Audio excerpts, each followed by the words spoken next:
हज़रत आयशा रज़ियल्लाहु ताला अन्हु से रिवायत है कि उन्होंने फरमाया, रसूल अल्लाह सल्लल्लाहु ताला अलैहि वसल्लम पर वही की इब्तिदा सच्चे ख्वाबों की शक्ल में हुई। आप जो कुछ ख्वाब में देखते वो सुबह की सफ़ेदी की तरह सच्चा हो जाता था। फिर आपको तन्हाई महबूब हो गई और आप गारे हिरा में खलवत इख्तियार फरमाते और कई रात घर तशरीफ लाए बगैर मशरूफ इबादत रहते। आप खाने पीने का सामान घर से ले जाकर वहाँ चंद रोज़ गुजारते, फिर हज़रत खदीजा रज़ियल्लाहु ताला अन्हा के पास वापस आते और तकरीबन उतने ही दिनों के लिए फिर वापस चले जाते। एक रोज़ जब आप गारे हिरा में थे, यहाँ तक कि आपके पास हक आ गया और एक फरिश्ते ने आकर आपसे कहा, पढ़ो।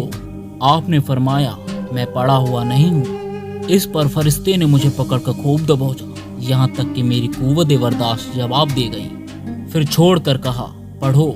मैंने कहा, मैं पढ़ा हुआ नहीं हूँ। उसने दोबारा मुझे पकड़ कर दबोचा, यहाँ तक कि मेरी कुव्वत बर्दाश्त जवाब देने लगी। फिर छोड़कर कहा, पढ़ो। मैंने फिर कहा, मैं पढ़ा हुआ नहीं हूँ। उसने तीसरी बार मुझे पकड़ कर दबोचा, फिर छोड़कर कहा, पढ़ो अपने रब के नाम से जिसने पैदा किया, जिसने इंसान को खून के लोथड़े से पैदा किया, और तुम्हारा रब तो बहुत ही करीम है।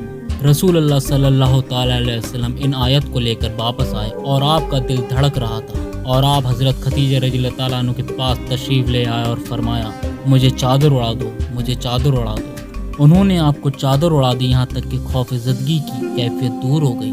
फिर आपने हज़रत खदीजा रज़ियल्लाहु ताला अन्हा को वाक़या की इत्तिला देते हुए फरमाया, मुझे अपनी जान का डर है। हज़रत खदीजा रज़ियल्लाहु ताला अन्हा ने कहा, कतई नहीं, अल्लाह की कसम, अल्लाह ताला आपको कभी रुस्वा नहीं करेगा। आप सिला रहमी करते हैं, दरमंदों का बोझ उठाते हैं, मेहमानों की मेज़बानी करते हैं और हक के सिलसिले में पेश आने वाले मनसब में मदद करते हैं। फिर हज़रत खदीजा रज़ियल्लाहु ताला अन्हा रसूल अल्लाह सल्लल्लाहु ताला अलैहि वसल्लम को साथ लेकर अपने चचाजाद भाई वर्का बिन नौफल बिन असद बिन अब्दुल उज़्ज़ा के पास आईं।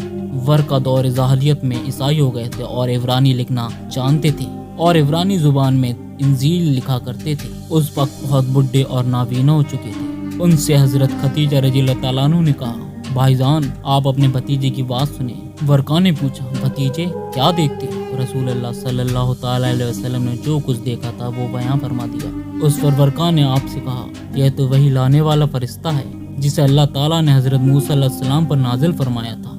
काश मैं आपके ज़माने तक जिंदा रहता, काश मैं उस वक्त तक जिंदा रहूं जब आपकी कौम आपको निकाल देगी। रसूल अल्लाह सल्लल्लाहु ताला अलैहि वसल्लम ने फरमाया, अच्छा, तो क्या वो लोग मुझे निकाल देंगे? वर्का ने कहा, हाँ, जब भी कोई आदमी इस तरह का पैगाम लाया जैसा आप लाए हैं तो उससे ज़रूर दुश्मनी की गई और मुझे आपका ज़माना नसीब हुआ तो मैं तुम्हारी भरपूर मदद करूँगा। उसके बाद वर्का जल्द ही फौत हो गए और कुछ दिनों तक वही रुक गई।